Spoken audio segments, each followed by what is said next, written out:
Hello दोस्तों, स्वागत है आपका हमारे यूट्यूब चैनल मरीन वर्ल्ड में। दोस्तों, आज के इस वीडियो में मैं आप लोगों को बताऊंगा आप 10वीं के बाद कौन कौन से मेडिकल कोर्सेज़ कर सकते हैं और इससे जुड़ी सारी जानकारी मैं आप लोगों को इस वीडियो में दूंगा।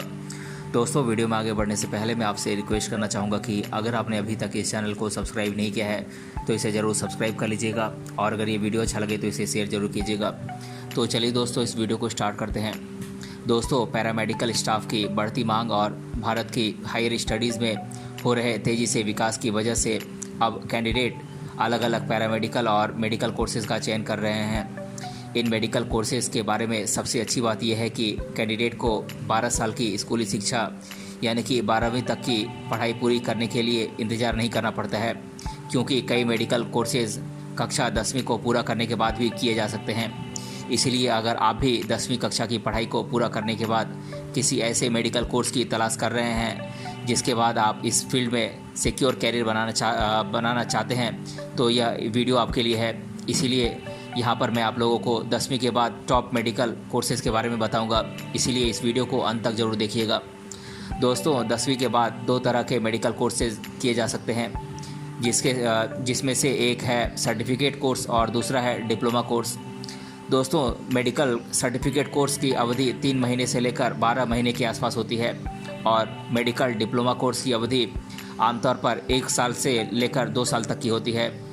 इन मेडिकल कोर्सेज़ की खास बात यह है कि ये रोज़गार परक होते हैं, जिनके बाद आप आसानी से मेडिकल के फील्ड में कैरियर बना सकते हैं और आकर्षक सैलरी भी पा सकते हैं। मौजूदा समय में मेडिकल कोर्सेज़ में कैरियर के बेहतरीन अवसर हैं, इसीलिए तमाम स्टूडेंट्स का रुझान इन मेडिकल कोर्सेज़ की तरफ रहता है। दोस्तों, बात करें 10वीं के बाद आप कौन कौन से मेडिकल कोर्सेज़ कर सकते हैं तो इनके नाम मैं आप लोगों को पहले बता देता हूँ। ये कोर्सेज़ हैं diploma in nursing care assistant, diploma in Ayurvedic nursing, diploma in rural health care, diploma in community health, diploma in medical record technology, diploma in ECG technology, diploma in X ray technology, diploma in medical lab technology, diploma in radiology, diploma in dialysis technology, diploma in anaesthesia technology, diploma in operation theatre technology, diploma in audiology and speech therapy, diploma in first aid and technology. दोस्तों, ये तो थे 14 diploma courses जिन्हें कि आप 10वीं पूरी करने के बाद आप कर सकते हैं। अब मैं आप लोगों को मेडिकल के सर्टिफिकेट कोर्सेज़ के बारे में बता दे रहा हूँ। आप कौन कौन से सर्टिफिकेट कोर्सेज़ कर सकते हैं 10वीं के बाद। मैं इनके नाम आप लोगों को बता देता हूँ। ये सर्टिफिकेट कोर्सेज़ हैं certificate in nursing care assistant, certificate in home based health care assistant, certificate in general duty assistant, certificate in MRI technician, certificate in medical lab technician, certificate in rural health care, certificate in first aid technology, certificate in community health, certificate in X ray technology. तो दोस्तों, ये तो थे certificate courses. चलिए अब हम इन medical courses के बारे में डिटेल से जानते हैं, जिससे आपको ये समझ में आ जाएगा कि आपको कौन सा मेडिकल कोर्स करना चाहिए और कौन सा नहीं। सबसे पहले हम डिस्कस कर लेते हैं नर्सिंग केयर असिस्टेंट कोर्स के बारे में। दोस्तों, ये कोर्स 6 महीने से लेकर 1 साल का होता है। इस कोर्स में मरीजों की देखभाल कैसे करना है इसके बारे में सिखाया जाता है। नर्सिंग का काम अस्पताल की स्वास्थ्य व्यवस्था को चुस्त दुरुस्त बनाए रखना होता है।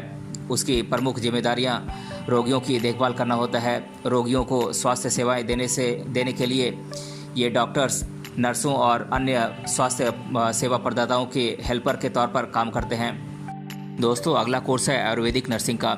यह कोर्स आयुर्वेदिक नर्सिंग देखभाल में नॉलेज और स्किल डेवलपमेंट पर केंद्रित होता है। इस कोर्स में आयुर्वेदिक के मूल सिद्धांतों और आयुर्वेदिक उपचार से संबंधित चीज़ें पढ़ाई जाती हैं। अगला कोर्स है रूरल हेल्थ केयर कोर्स।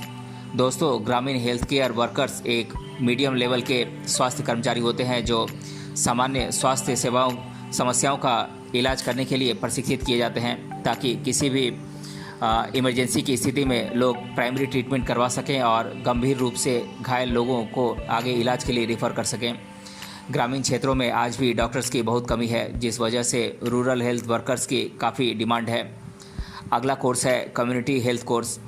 दोस्तों, भारत सरकार की तरफ से यह कोर्स शुरू किया गया है, जिससे कि प्रत्येक गांव और मोहल्ले में कम से कम एक कुशल स्वास्थ्य कर्मी उपलब्ध हो और ज़रूरत पड़ने पर कम्युनिटी के लोग वहां पर प्राथमिक इलाज करवा सकें। ये कोर्स 6 महीने से लेकर 1 साल का होता है। इस तरह से community health worker primary health services provide कराते हैं। अगला कोर्स है मेडिकल रिकॉर्ड टेक्नोलॉजी कोर्स। दोस्तों, मेडिकल रिकॉर्ड टेक्नोलॉजी कोर्स में मरीजों के रिकॉर्ड के रखरखाव के बारे में सिखाया जाता है। मेडिकल रिकॉर्ड टेक्नोलॉजिस्ट स्वास्थ्य से संबंधित अच्छे इंफॉर्मेशन सिस्टम के रखरखाव के लिए मरीजों के रिकॉर्ड और डेटा को संग्रह करते हैं। मेडिकल रिकॉर्ड्स टेक्नोलॉजी या हेल्थ इंफॉर्मेशन टेक्नोलॉजी के मेडिकल रिकॉर्ड साइंस की फील्ड में कई तरह के जॉब ऑफर की जाती है, जैसे कि medical record technician, laboratory equipment technician, medical record executive, medical receptionist, billing and coding technician, medical coder, health information technician और मेडिकल ऑफिसर मैनेजर के तौर पर जॉब ऑफर की जाती है। दोस्तों, अगला कोर्स है ईसीजी टेक्नीशियन का। ईसीजी का फुल फॉर्म होता है इलेक्ट्रोकार्डियोग्राम और इनका काम होता है ईसीजी के टेस्ट प्रोसीजर की देखभाल करना और ईसीजी की रीडिंग्स को रिकॉर्ड करना। इसके साथ ही डॉक्टर्स को मरीजों की ईसीजी के डाटा उपलब्ध करवाना इनका काम होता है। ईसीजी टेक्नीशियन रोगी की हृदय की गतिविधियों का परीक्षण करने का कार्य करते हैं। दोस्तों, अगला कोर्स है X ray technology course. Medical field में एक्सरे टेक्नीशियन की बहुत बड़ी भूमिका होती है, इसलिए एक्सरे टेक्नीशियन का कोर्स काफ़ी पॉपुलर है। इस फील्ड में कैरियर के अवसरों की कमी नहीं है। इस फील्ड में सरकारी और प्राइवेट में कैरियर के ढेरों विकल्प हैं। एक्सरे टेक्नीशियन का कार्य रोगियों का एक्सरे करना होता है। इस लिस्ट में अगला कोर्स है मेडिकल लैब टेक्नोलॉजी कोर्स। दोस्तों, जब कभी हम लोग डॉक्टर के पास दवा लेने के लिए जाते हैं तो डॉक्टर हम लोगों को कई तरह के टेस्ट करवाने की सलाह देते हैं। इन टेस्ट को करने का काम मेडिकल लैब टेक्नीशियन का होता है। ये टेक्नीशियन डॉक्टर को इलाज करने और बीमारियों को पहचानने में महत्वपूर्ण भूमिका निभाते हैं। इसीलिए इस फील्ड में बेहतरीन कैरियर बनाया जा सकता है, क्योंकि मेडिकल लैब टेक्नीशियन की आज अलग अलग हॉस्पिटल्स में खूब डिमांड रहती है। दोस्तों, अगला कोर्स है रेडियोलॉजी कोर्स। रेडियोलॉजी चिकित्सा क्षेत्र की एक बहुत ही अहम शाखा है, जिसके माध्यम से मरीजों के अंदरूनी रोगों के बारे में पता लगाया जा सकता है।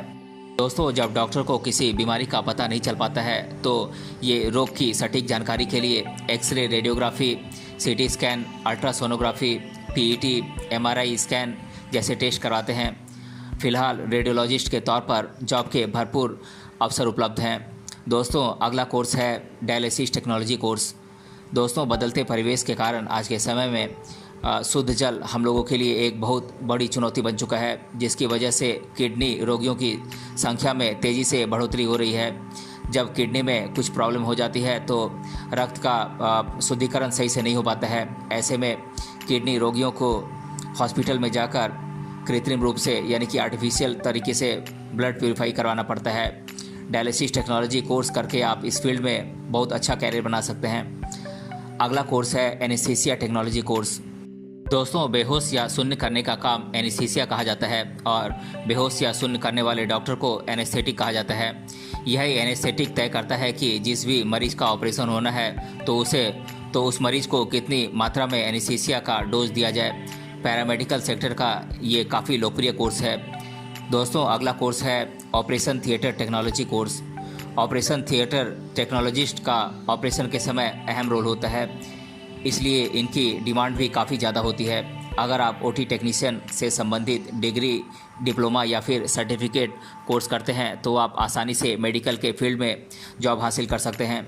ऑपरेशन थिएटर टेक्नीशियन का काम ऑपरेशन के दौरान डॉक्टर की मदद करना और उसके दिशा निर्देशों का पालन करना होता है। इसके अलावा और भी कई तरह के काम इनको देखने पड़ते हैं।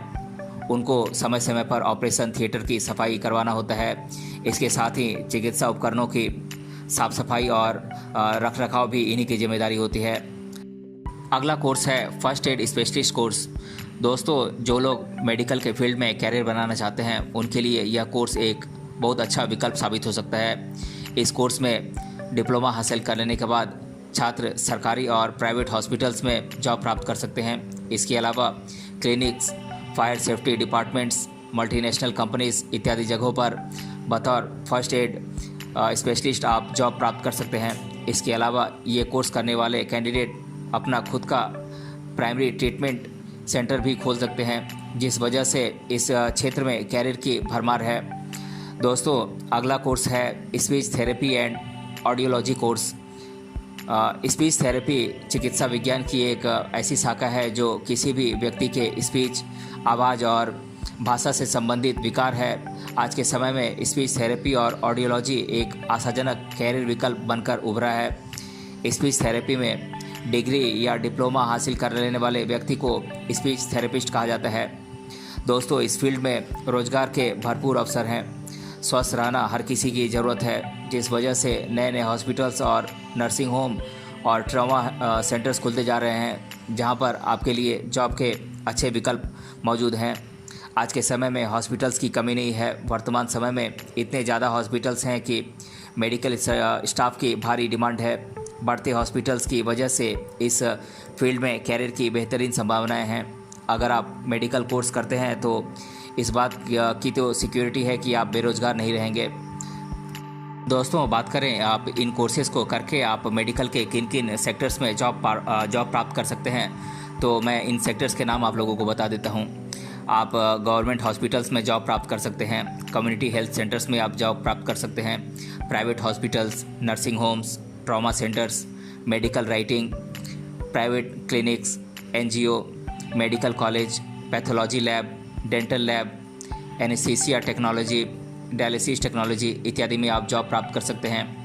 आप किन किन जॉब प्रोफाइल्स पे आप जॉब कर सकते हैं, तो आप मेडिकल रिसेप्शनिस्ट के तौर पर आप जॉब कर सकते हैं, कार्डियक केयर टेक्नोलॉजिस्ट के तौर पर आप जॉब कर सकते हैं, nursing assistant, health information technician, billing and coding technician, community health officer, medical office manager, X ray technologist, radiologist, medical lab technologist, information control nurse, first aid specialist इत्यादि के तौर पर आप जॉब प्राप्त कर सकते हैं।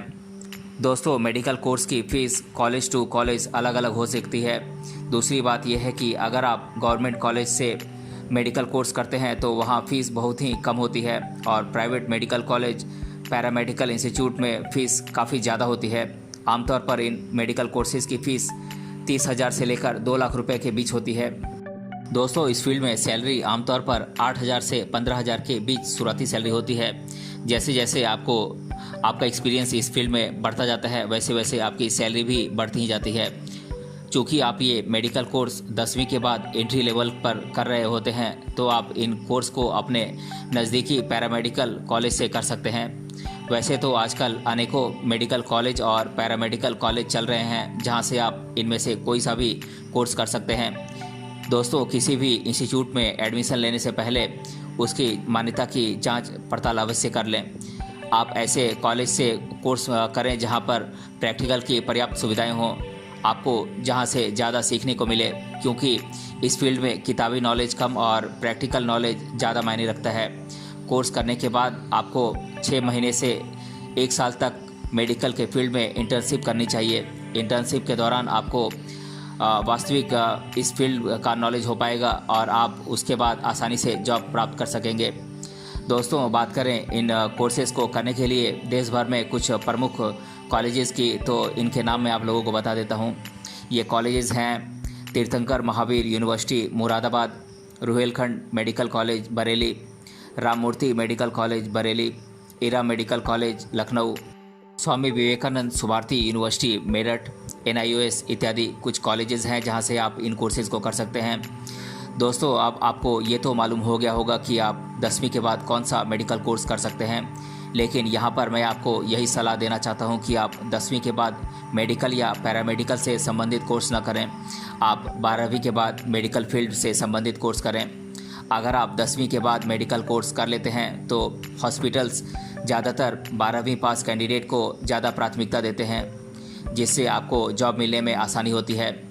इसके साथ ही 10वीं के बाद बहुत ही कम इंस्टीट्यूट मेडिकल कोर्स संचालित करते हैं, इसीलिए आपको 12वीं के बाद मेडिकल फील्ड से संबंधित कोर्स करना चाहिए।